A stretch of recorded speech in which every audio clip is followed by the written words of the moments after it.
ഇന്ന് നമുക്ക് ഉച്ചക്ക് കഴിക്കാൻ വേണ്ടിയിട്ട് നല്ലൊരു പഴമയുടെ ഒരു രുചിയാണ് കേട്ടോ. അപ്പോൾ എല്ലാവർക്കും ഒരുപാട് ഇഷ്ടപ്പെടുന്ന ഒരു ഐറ്റമാണ്. അപ്പോൾ നമ്മൾ ഇന്ന് ചെയ്യുന്നത് പൊതിച്ചോറാണ് കേട്ടോ. അപ്പോൾ രാവിലെ എണീറ്റ് പൊതിച്ചോറിന് വേണ്ടിയിട്ടുള്ള ഐറ്റംസ് എല്ലാം റെഡിയാക്കിയിട്ടുണ്ട്.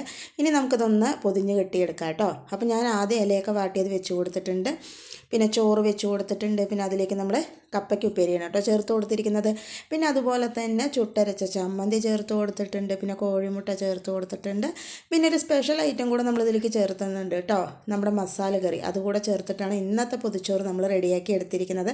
അങ്ങനെ നമ്മുടെ പൊതിച്ചോറിൻ്റെ ഐറ്റംസൊക്കെ കഴിഞ്ഞു. അതിന് ശേഷം നമ്മളിതൊക്കെ ഒന്ന് പൊതിഞ്ഞെടുക്കുകയാണ് കേട്ടോ. അപ്പോൾ ഇതിങ്ങനെ പൊതിഞ്ഞെടുത്ത് കുറച്ച് കഴിഞ്ഞ് കഴിക്കുമ്പോൾ ഭയങ്കര ടേസ്റ്റ് ആയിരിക്കും അല്ലേ.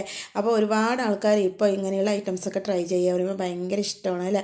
അപ്പോൾ നമ്മുടെ കുട്ടികൾക്ക് ഇത് ഇഷ്ടമാണ്. അപ്പോൾ ഇന്ന് ഞാൻ അതൊക്കെ ഒന്ന് റെഡിയാക്കി എടുത്തിട്ടുണ്ട് കേട്ടോ.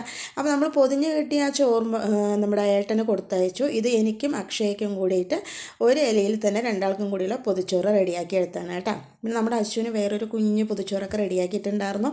അങ്ങനെ ഞാനും അക്ഷയും കൂടെ ഉണ്ണേണ്ട സമയമായപ്പോൾ രണ്ടാളും കൂടെ പൊതിച്ചോറൊക്കെ തുറന്ന് ഊണ് കഴിക്കാൻ കേട്ടോ. അപ്പോൾ ഇതെല്ലാം കഴിച്ചതിന് ശേഷം പിന്നെ ഒരു ചെറിയൊരു മധുരവും കൂടെ നമ്മൾ ഉണ്ടാക്കിയിട്ടുണ്ടായിരുന്നു. നല്ല ക്രീമി ആയിട്ടുള്ള നമ്മുടെ സേമിയ പായസം കേട്ടോ. അപ്പോൾ അതുകൂടെ കുടിക്കാൻ പറഞ്ഞിട്ട് ഞാനും അശ്വിനും കൂടെ കുടിക്കാൻ കേട്ടോ. അപ്പോൾ ഇന്നത്തെ വിശേഷം ഇത്രയേ ഉള്ളൂ.